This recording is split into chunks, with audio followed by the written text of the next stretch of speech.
We are in the middle of a series called Seasons. And like Chris said earlier in the welcome, we all go through seasons in life. That's just stages of life, honeymoon period, tough times, midlife crisis. I don't know if anybody's ever gone through that season. There's different seasons. We kind of have names for some of them, but we all get the concept of seasons. I'm going to give you a brief recap of last week just to lay down a foundation, although I can't do it justice. You'll have to go back and watch it if you really want to, if I say something that recaps something that you want to hear, okay? We tried to just answer the basic, like what, why, and how last week of seasons. So what are seasons? That's kind of where we started. Well, again, we kind of call them periods of time. The scriptures give us a picture of seasons. As a matter of Ecclesiastes, which is a wonderful book in the Old Testament to read that King Solomon wrote and gave us, talks about seasons. So in chapter 3, he says, "For everything there's a season, a time for every activity under heaven." And so he actually lists them. He says there's a time to be born, a time to die, a time to weep, and a time to laugh, a time to, hold things together, and a time to give away. And he goes through about 16 of these different sort of activities. And then he summarizes, or at least I find the summary in later on in verse 11, he says, God's made everything beautiful in its own time, talking about these seasons. He says he's planted eternity in the human heart, and even so, people cannot see the whole scope of God's work from beginning to end. Meaning simply this, all right, that God has planted eternity in our heart, meaning that we know there's more. Regardless of what season you're in, you know there's more to life. As a matter of fact, if you're breathing, there's another season. You can tweet that out, right? If you're breathing, there's another season coming, I can promise you. And so there's this idea that, but even then, even with you seeing and understanding a little bit of that, we can't understand the full scope of God's work and the full scope from beginning to end, what God is up to and God is doing through the seasons, the many seasons in our lives. And so we talked about how they work, okay? How do seasons work? And I'll just give you again a brief thing. We talked about they all have beginnings, middles, and ends. Today we're focused more on the middle. And then last week I showed you a graph, really just me. I kind of graphed out the last 5 years for me in 3 main areas of my life, just to show you that, our seasons are not quite linear. Like, we started this thing, and then we had a middle, and then we had an end to this season, and sandwiched at the end of that season was the beginning of this other season. It doesn't really work that way. We have multiple things happening at multiple times. We're in multiple seasons in our lives at one time. Welcome to the complexity of being a human. Right? That's just the way it works. There's layers upon layers of the seasons that we're experiencing with work and kids and faith and our understanding and health, everything else. That's just a part of understanding seasons. I really do feel like that's important. And then we talked about why seasons, and I'll just be honest, I didn't have a good answer for that. I just said why seasons? Because God. That's my answer to the why seasons. Because God said so. Because it can't be winter all the time, right? And it can't be summer all the time. And we can't always be growing. We have to have times of rest. We have to, can't always be going. We have to have times of reflection. So he built into just the system of our lives this operation of seasons. I did share last week 4 areas that kind of give us an idea of why God's doing something in our season and what that might be, and I just shared 4. Sometimes it's God's purpose, kind of realigning our purpose with his purpose or the ultimate purpose to glorify God and enjoy him forever. Sometimes it's an issue of God's timing. That may be why there's a transitional season in your life or a season isn't ending that you think should be ending. There could be a timing aspect of this. Could be training, which is discipline. Kind of there's seasons in our lives, quite frankly, whether it's a choice we made, whether it's a consequence we're walking through because of our disobedience and because of things we've chosen in our life. We're walking through some things that it's time of training. It's a time of discipline. He disciplines those he loves. And then I said, and sometimes it's just God's grace. Because we might not have the full answer and the full scope. We may not understand what he's doing, but every time we're in a season, no matter whether we fully understand it or partially understand it, we can see God's grace because his grace is sufficient no matter what. No matter what season it is, his grace is sufficient for us. So today, we're going to jump in and kind of tackle this, how to process a season, how to process a current season. And this is something that we don't do very often. Matter of fact, I don't know where you are coming from this morning. I don't know where your spiritual background is. I don't know where you are on your faith journey. We're glad you're here at our church and at Journey. But here's the deal. I know this for a fact. Every one of us processes seasons the same way. Every one of us does. We process seasons after they've happened. Am I right? Nod your head if you agree with me. Okay? Why do we do that? Because it's easier. Because then we look back and we go, oh, remember, that's when it started. Remember that when it happened in the beginning of that? Oh, that's right, and there's the middle. Remember when we lived there and we were doing this and remember that dry spell? Remember that thing? We always look back and then because it has an end to it, it's clear, right? There's like, oh, then that happened and that finalized, or that didn't go the way I thought it would, but we have some sort of end to it. So we all process seasons in hindsight. But very few do what I would call the hard work. The hard work to try to process the current season you're in, to try to get better at understanding the middle part of a season, to really not just pay attention to what God's doing, because I think that as believers we're called to do that, to grow and to continue to pay attention to what God might be doing in the middle of one of our seasons. But I really do believe that for most of us, we're called to process the current season so that we don't miss what God might have for us in that season. So what I decided to do today, I just want to help you understand. We're going to look at the life of someone historically in terms of the Bible. We're going to look at a character, and we're going to look at his life. And I want to use this life as an illustration, okay, an illustration of how we can help process current seasons that we're in. I'm going to put this up on the screen for you. There's 2 slides. We're going to look at the seasons of Joseph, the son of Jacob. All right. Now, what I did is I listed 8 of them. You can write down the reference or snap a picture of the screen. I challenge you to go read all of this. I challenge you to look at this up on your own. I can't read all of it. The purpose of the scripture this morning, I'm not going to draw it out and expound some sort of blow your mind with what this Hebrew word means. That's not the purpose of what I'm doing today. Okay? And if it ever feels like I'm rushing it through scripture and you're like, well, Matt just doesn't value the Bible, it's not true. And if you feel like I'm rushing, I am, because it's a massive story. And I can't get through it all, and children will revolt and take over and overthrow their teachers at some point if we just went too long, okay? So part of this morning is just to help you kind of jump in and out of the seasons of Joseph's life to help us understand how we can best process the seasons when we're in the middle of our season. So we're going to dive into these little middle parts of Joseph's season. So let me give you some context of Joseph. Who's Joseph? Well, Joseph is the son of Jacob. Jacob is the 3rd patriarch of our faith. In the Old Testament, you will read oftentimes where it says, I am the God of Abraham, I am the God of Isaac, and I am the God of, say it out loud, Jacob. Jacob's the 3rd patriarch in our faith. Now, Jacob also had 12 sons. And as you read the Old Testament, you'll oftentimes hear about the 12 tribes of Israel, the 12 tribes of the Hebrew nation. That's after his 12 sons. So it's a big deal. And the last, really quarter, if you will, almost quarter of the book of Genesis is given to one son. And his name is Joseph. Joseph, Jacob's son. That's who we're talking about right now. One of the sons, one of the tribes of Israel, is Joseph. And we're going to look at his seasons and his story. Let's just dive in, okay? And then we'll stop along the way, and I'll summarize, and we'll pull out some things for us. Starts in Genesis 37.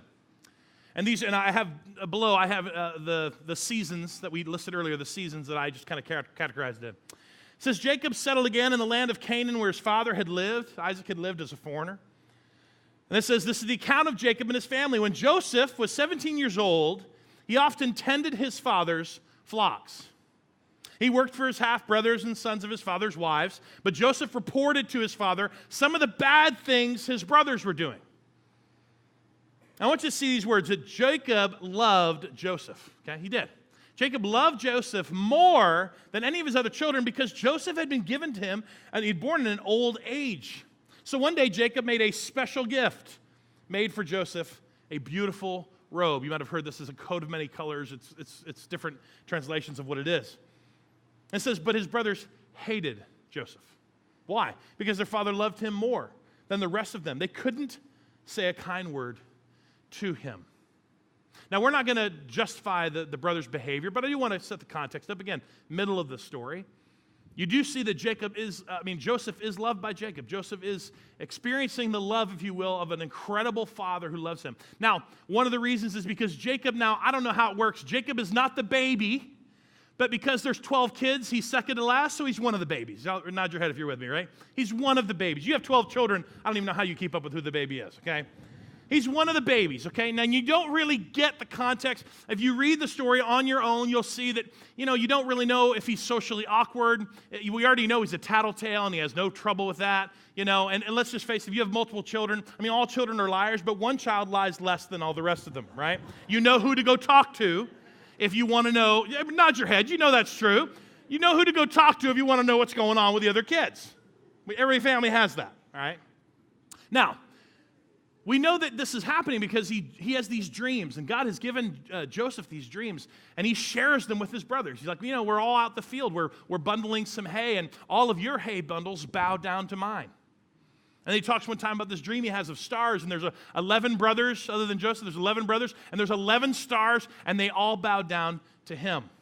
And you don't know if he's so socially awkward that he doesn't understand that he's coming off as a jerk to his brothers, or let's face it, he's just being a jerk to his brothers. He's 17 years old. That's not out of the question. It doesn't justify the brothers' behavior, but it does help us understand that he was hated by his brothers. And so one time, Jacob wants to know what's going on, so he sends the tattletale out to go check on the brothers. And here's what happens. We jump back into the story. It says, when Joseph's brothers saw him coming, they recognized him at a great distance, and he approached them. They made plans to kill him. Here comes the dreamer, they said. Come on, let's kill him and throw him into one of these cisterns. We can tell our father a wild animal's eating him. Then we'll see what becomes of his dreams. And the brothers have a little squabble, and one tries to convince the rest not to kill their brother, tries to lay out a plan to keep him safe, but they end up still selling him to slave traders. Basically, they end up selling him to slave traders for very little. They coat his robe in blood, and they take it back and tell the dad the story that he was killed and eaten by an animal. And so this is a harsh thing to come at the very beginning of Joshua's story, but I think this is important. And this is an important lesson when you and I are processing seasons that I think we need to know, okay? It's that our season, or a season's beginning, a season's start, does not determine its end, okay? The way a season starts does not always determine the way a season's going to end. I think this is important. You see this in Joseph's life. He is loved by his father. He is surrounded by his father, and yet he is also surrounded by hatred at the same time. He has this beautiful experience of security and safety, but he also is just right close to it, experiences, but is the evil and hatred of this world. Very close. And for us, we need to understand that that principle that a season start does not determine its end, because I really do believe, and especially if you're younger in the room, just pay attention. I really do believe that our kids, and maybe you experienced this in your adolescence, you had to learn this lesson the hard way. That a beginning of a season start does not determine its end. A lot of kids and adolescents go from the protective bubble and a little too helicopter parents, and they're unprepared to deal with the rejection and betrayal and the evil and the hatred of this world. I think kids sometimes start out college with the idea that they can do anything and they can be anything, and they're unprepared for the brutal workforce they will face and the hard work it's going to need to get to do what they want to do. Marriages can start off this way in the honeymoon phase, right? Honeymoon season. But because you didn't take the time to work on issues that you either, glazed over at the beginning or you were just so blind to because of your love, they come back harder, they come back more damaging later in your marriage. And what's worse about this, and the reason I say this for us as believers, what's worse about this for believers is that in our immaturity as Christians, we will often jump to the conclusion that God is not there, that he's dropped the ball, that he's failing on his part of the job, when our seasons end very differently than how they began. And I have no choice but to think about this in terms of Joseph's life. Listen, Jacob, in terms of especially the Old Testament, Jacob is the picture of God's love to Joseph. And his protection and his security was there through Jacob. And for something like this to happen in his family, for the evil and the hatred and this rejection and betrayal to happen within his own family, was just one sign that Jacob really couldn't protect him. So Joseph himself could have also struggled with a picture of God, and yet we see in Scripture that God was with him, even through the midst of this. That's a big point of this, that God even was still with him, even though he had to experience the harsh reality of that evil and that hatred from his brothers. We can't always just determine, again, our beginning, our start doesn't always determine the end of our seasons. We'll see this even more as we continue on. If you jump down to chapter 39, we see that after he was given to these Ishmaelite traders, she says Joseph was taken to Egypt. He was purchased by Potiphar, who was an Egyptian officer. Potiphar was captain of the guard for Pharaoh, the king of Egypt. And I want you to read these 5 words out loud because this needs to stick in our head for just a moment. Let's read this together. The Lord was with Joseph. Let's just read it one more time. Let's read it together. The Lord was with Joseph. All right, I'm going to have you read it like you're awake and paying attention with me in the morning. Okay, I understand. It's okay. This is just how we participate in church. Let's read it out loud together. You ready? All right. The Lord was with Joseph, so he succeeded in everything that he did as he served the home of his Egyptian master. And for this, I think this is important to know that it even makes reference to the fact that he was with him in the well, he was with him in the cistern, that there's this consistent time in which he is with Joseph, even though it's kind of making the best of a bad case scenario. But here he is. He's in Potiphar's house. And it goes on to say that Potiphar loves him, that Potiphar treats him well, that Potiphar puts him in charge of everything in his house, and that he has no worries and no concerns. And really, I mean, it's a phenomenal job that he's given in Potiphar's house. Now, it's not a perfect job. The reason it's not a perfect job is because of Mrs. Potiphar. Okay, Mrs. Potiphar. She's a little bit of a predator, all right? And she's tired of, I guess, taking advantage of the pool boy, and she sets her eyes on Joseph. And here's what happens. We jump in, and it says, she kept putting pressure on Joseph day after day, but he refused to sleep with her.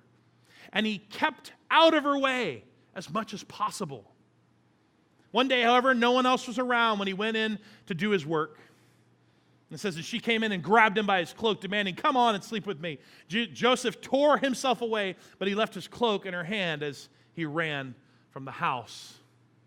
And she goes on to make up a story where Joseph, this Hebrew slave that has become too big for his britches, has taken advantage of her and has attacked her, and that she's the victim of this. She tells this to her husband. And then Potiphar goes on and says, Potiphar was so furious when he heard his wife's story, and you need to read in this that there really was no room for Joseph's story. This is the wife's story about how Joseph had treated her. So he took Joseph and he threw him into prison where the king's prisoners were held, and there he remained. Leave this slide up for me if you don't mind. I want you to see these 3 words that represent this season: undeserved, unfair, and unreasonable, just to have in your mind, because here's what I want you to see. Maybe you have gone this far in life and you have not experienced brutal rejection or betrayal in your life, and that's wonderful.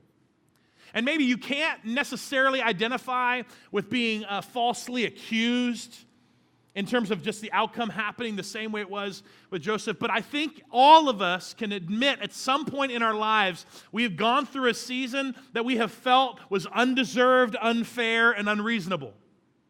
I think most of us can identify with that. Like he had an amazing job, and Potiphar treated him very well. He did not deserve to be the object, be treated like an object, especially by Mrs. Potiphar, right? Be objectified. He was unfair of him to always in his job have to sidestep around that situation or to put up boundaries to protect himself. It certainly wasn't fair. And it was very unreasonable and unfair for Potiphar to accept what was falsely accused of Joseph, who had done so well for him for so long, and to immediately believe his wife and then throw him in prison. And the reason I say this in terms of this understanding that God is with us, you have to understand this point, that God is with us no matter the season, right? Is that where I am? Help me where I am. Yeah. God is with us no matter the season. The reason I wanted us to go there is because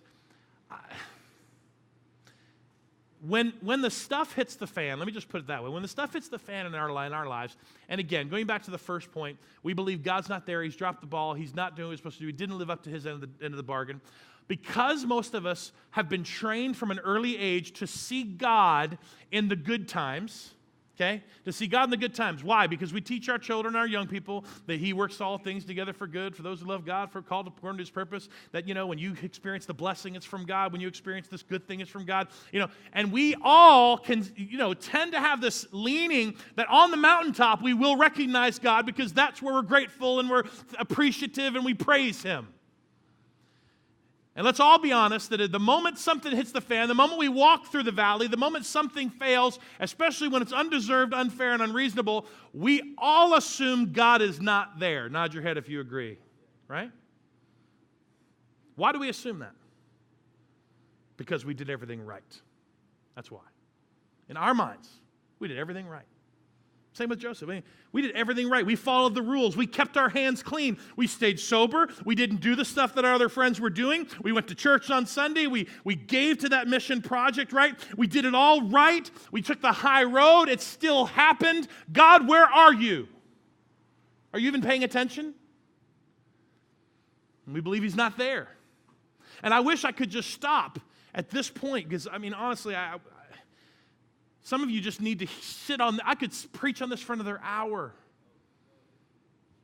And no matter what I said, I could quote verses to you that He will never leave you nor forsake you, that Jesus said, I'll be with you until the end of the age. I could give you verse after verse and example after example that no matter the season you're in, He is with you, but you would still leave here and you wouldn't believe it because of the season that you're in right now. Because you can't get past that it was undeserved, and it was unfair, and it was unreasonable. You can't get past it. But we see as we jump back into the story that Joseph, once again, experiences, even when this happened and it wasn't fair, he experiences God's faithful love, that God is with him. Matter of fact, we'll keep going. It says the Lord was with Joseph in the prison and showed him His faithful love. The Lord made Joseph a favorite with the prison warden. Before long, the warden put Joseph in charge of all the other prisoners and over everything that happened in the prison. And the warden had no more worries because Joseph took care of everything. The Lord was, say the words out loud, with him and caused everything he did to succeed. God was with him. Again, making the best out of a worst case situation. God was showing him favor and His faithful love in that season. Now, I got to move along with the story. He actually serves in this role for years in the prison. He serves in this role for years in the prison. He sees God at work with him. And again, the ward, he's in charge again to the warden. He's the second in command. He's the guy, that is over all the other prisoners. And now, this is a prison for the king's officials, okay? So think less, it's less Guantanamo, more Club Med, right? In terms of where prisons go. It's still prison. But just for us to have context, 2 more officers just one day get thrown into prison. It's a baker and a cupbearer. And they both one night have a dream. They both have a dream one night. We jump into the story. And Joseph goes to them and says, why do you guys look so worried today? And he asked them, and they replied, we both had dreams last night, but no one could tell us what they mean. And Joseph says, hey, interpreting dreams is God's business. He replied, he says, but go ahead and tell me your dreams. Joseph, he trusts God. Go ahead and tell me your dreams. God will interpret it. That's His business. Tell me what the dreams are. So I can't go into all of it. I'm rushing through. The baker has a dream. The cupbearer has a dream. The baker has a not so great dream. There's going to be some impaling and death involved, okay? And that's not good. The cupbearer, however, has a dream that says he's going to be reinstated. And so I want you to see how Joseph sort of responds. He tells them both what the dreams mean. He doesn't shy back, but he does say this to the cupbearer. He says, and please remember me and do me a favor when things go well for you. Mention me to Pharaoh so he might let me out of this place. He goes on to say, I was kidnapped from my homeland, the land of the Hebrews, and now I'm here in prison, but I did nothing to deserve it. He's sort of pleading his case. And he goes on to say later, Pharaoh, restored the chief cupbearer to his former position. So he could again once hand Pharaoh his cup. And you go on, it says Pharaoh's chief cupbearer, however, forgot all about Joseph, never giving him another thought. This is the third thing I think we should just pull from this, is that God values our obedience in the midst of uncertainty. I labored over the wording of this, and I want to tell you why, but I just begin to put ourselves in the context of this, to put ourselves in the middle of this. This is the first record we have of Joseph sort of pleading his case, of Joseph begging someone to help him, of Joseph asking someone to take this on themselves to help him out. And he begs for him, look, you're going to be reinstated. I'm telling you what's going to come true. Yes, the baker got exactly what he said he was going to get, and the cupbearer got what he was going to get, but the cupbearer goes and forgets him. But put yourself in Joseph's shoes. How long did Joseph wait in anticipation for the warden to say his name? Right? To be praying faithfully to God. To hear the warden say his name, Joseph, the Pharaoh has pardoned you.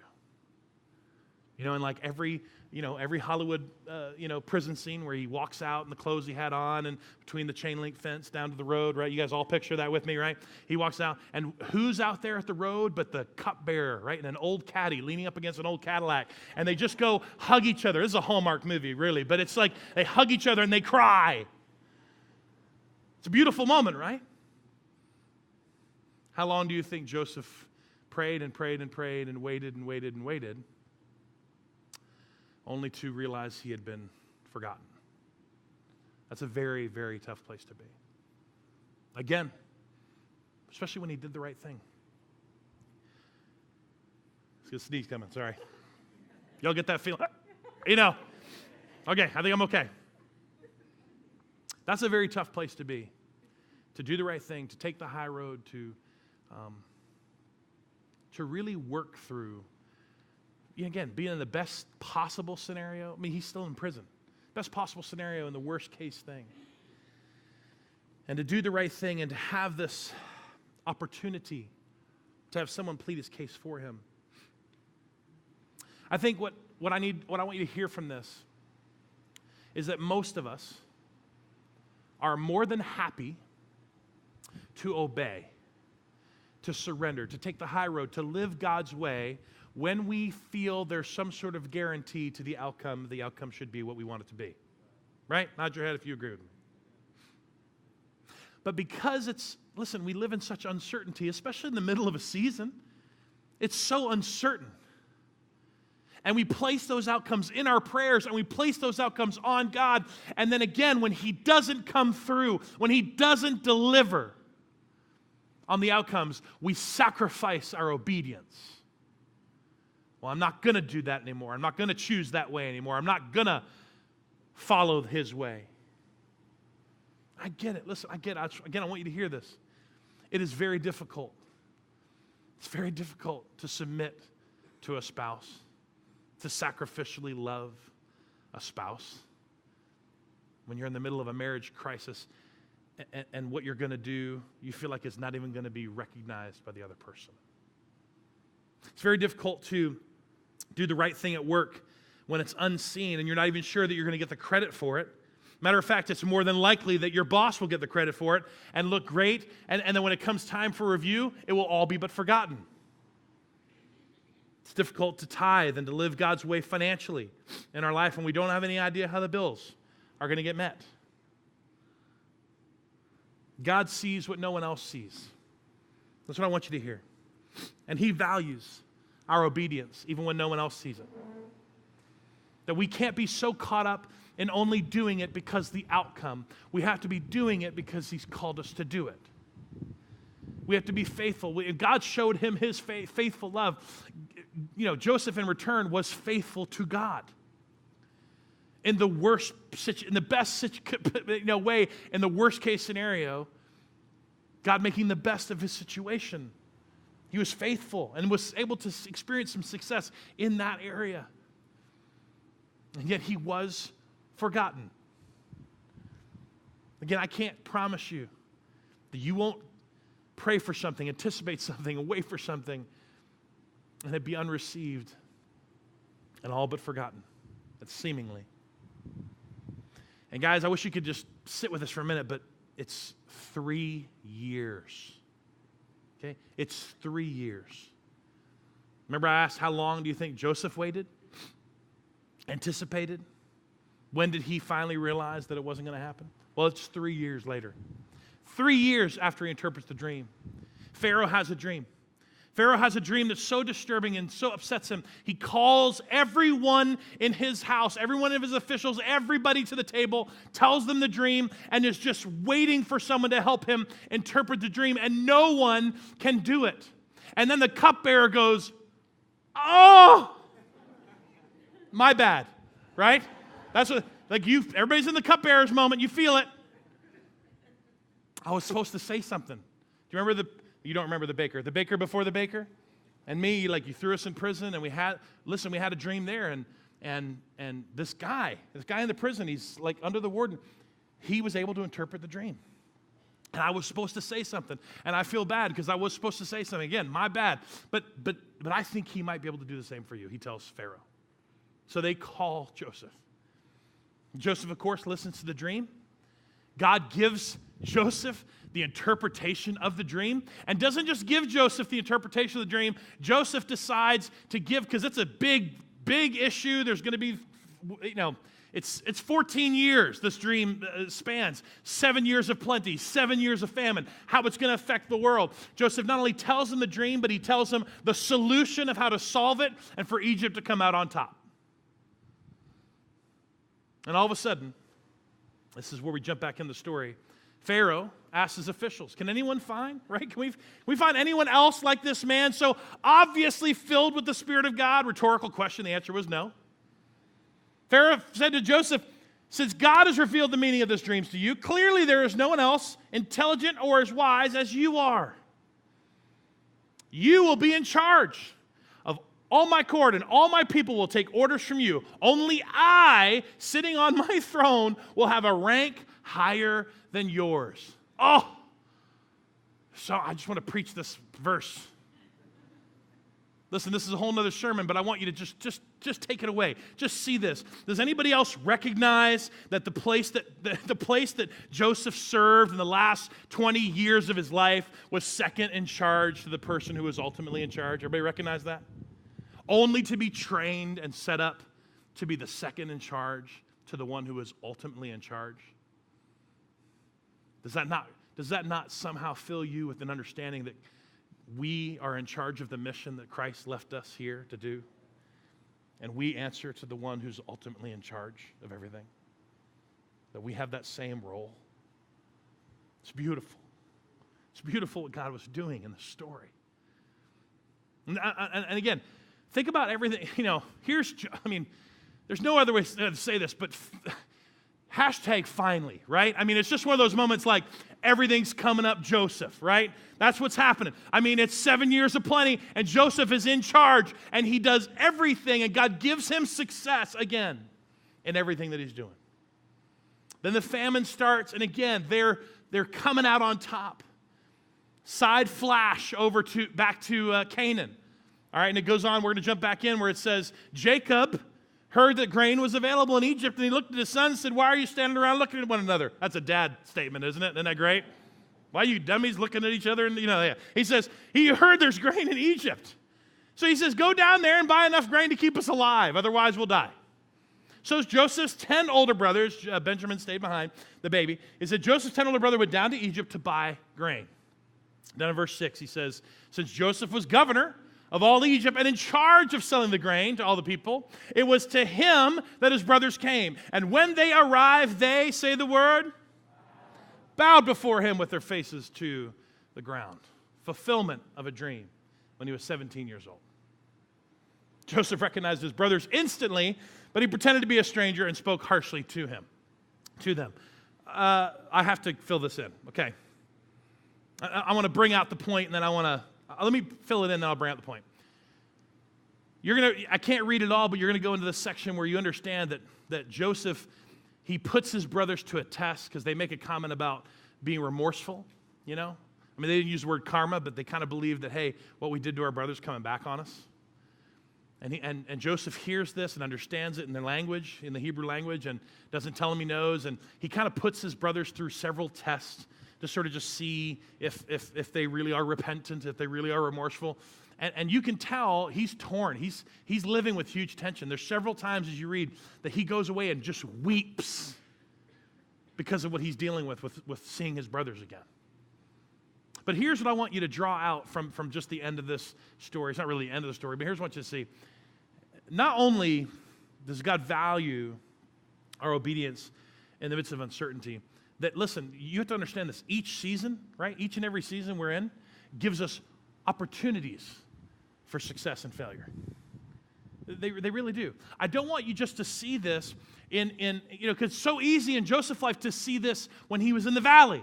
It's so easy to see it when he was in prison or when he was in Potiphar's house, that he had opportunities to rise up, to be successful, for God to show favor to him. There's opportunities there, but there were also opportunities to fail.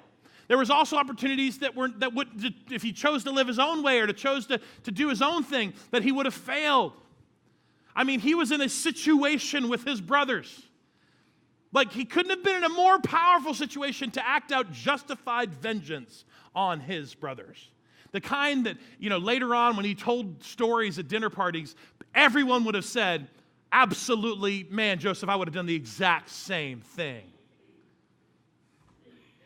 And the thing I want you to take away from this is, look, it's not just the valleys, it's not just the low times, it's not just the hard times, the rejected and the undeserved times. It's when you get everything you want. It's when everything's coming up you. It's when you get the success and you get the power. You have the opportunity to continue in success or to choose failure. Solomon tells us again that there's a way that seems right to a man, but that way leads to destruction. That even in this moment, Joseph is led with a challenge and an opportunity to choose vengeance over trusting God. You need to see that. It's not just in the valley, it's not just in the hard times, it's when you get everything you want. It's when you're at the height of it that you have to even be more careful to make sure that you live God's way, that you trust God, that you know that He's with you on that mountaintop, so that you don't come tumbling down. There's 1,000 choices every season that we have to make. I truly believe when you live a life that you understand, look, the steps that I take, you can't guarantee the outcomes, but listen, the steps that I take today, they do determine what I'm going to experience tomorrow. That they do. That it matters the decision I make right now. Can't keep putting this off. We're given these opportunities no matter the season. Each season comes with them, the good and the bad. Wrap up his story. Let's jump back in. He says Joseph is after the testing. This is after he's gotten his father, the little brother, and all that back. He said Joseph couldn't stand any longer. There were many people in the room. He said to his attendants, "Out, all of you." So he was alone with his brothers, and he told them who he was. He said he broke down and wept. He wept so loudly that Egyptians could hear him, and word of it quickly carried to Pharaoh's palace, meaning your second in charge is freaking out. That's basically what they said. "Please come closer," he said to his brothers. So they came closer, and he said again, "I'm Joseph, your brother, whom you sold into slavery in Egypt.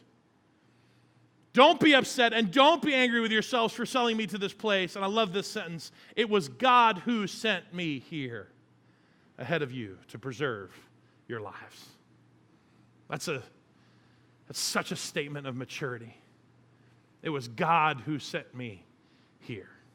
Matter of fact, later on in, I think it's the last chapter, it's after Jacob dies. It's after there's other cool things that set up the story for why the Hebrew nation was slaves in Egypt. It sets it all up at the end of Genesis. But it starts off, again, season starts off good. Doesn't end well, but it starts off well in terms of Joseph, what he was able to do for his family and for all the people that would come from that area and reside in just the beauty of Egypt. Later on, Jacob dies, and his brothers are worried that maybe Jacob was the only reason that Joseph didn't, have vengeance, and so they make up some weird story, and he reminds them. Joseph once again says it again. He says, "Look, you intended to harm me, but God intended it all for good." Another translation says, "You intended it for evil, God intended it for good. He brought me here to this position so I could save the lives of many people."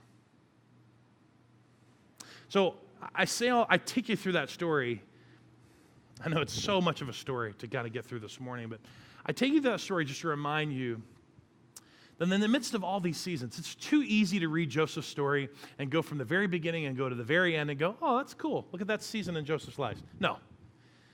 You got to understand the middles of all those seasons. And you got to know that the challenge was there in Joseph's life to process what God was doing in his seasons. He certainly had a lot of seasons that did not end the way they started, right? I'm going to put all 4 of them back up for you just so you can see. He certainly had a lot of seasons that didn't end the way they started. He had to be convinced, even through the good times and the bad, that God was with him. And God showing him his faithful love so that he would in turn be faithful. That even when it wasn't seen, even when he took the high road and it wasn't appreciated and it wasn't remembered, even when he trusted obedience over the outcome, it didn't instantly happen. And that regardless of whether it was in Potiphar's house or the prison, or when he was riding the highest high of all the power and all the success that you could have possibly imagined, that he still continually had choices to succeed or fail. And he had to trust that God was with him. And he had to lean into that obedience of living God's way. So I don't know where you are. This again, I don't claim to know what season you're going through. And I don't know, out of those 8 or 9 categories that I put up there, if there's one of those seasons that kind of identifies with where you are right now. My challenge today is don't wait until it's over and miss what God's doing in your season. Take the time. Ask the questions. Trust in obedience over outcome. Like, work through the season you're in and begin to process it so that you can grow from it, so that you can learn from it, so you can get even more out of that season before the next season begins. And next week, we're going to talk a little bit more about how do we prepare for seasons that might be coming. There is a way to prepare. There's a way to take some of these same principles of understanding seasons and how to process seasons and lock them into how do we prepare for what's next. Let's pray together this morning. God, I'm so thankful again for the way your word challenges us. My prayer this morning, God, for those that are listening right now, those who will be listening later, for those that are here, God, we all are in the midst of several seasons and in the middle of a lot of things going on in our lives right now. That God, that we would do the work, that we would, even just taking a story like Joseph, or any story we want to really, and just helping kind of use those as examples to help us process and learn some of these truths. If there's any one truth, God, today that you would resonate in our hearts, is that no matter the season, you are with us. Emmanuel, God is with us. Thank you so much for the gift of your Son and the gift of your Spirit so that we can claim that, so that we can believe that, so we can, no matter what's going on, we can trust the truth of that no matter the season we're in, you are with us. God, may we lean in to a surrendered life of obedience. Even when the outcome doesn't seem to happen, even when things seem to be forgotten, even when we're rejected and betrayed and it's undeserved and unfair, no matter the season, God, let us lean in and trust you. Help us as we learn to process those things that we're going through right now. So even now we can begin to prepare for what you have for us that's next. We pray all of this in your precious name, Jesus. Amen.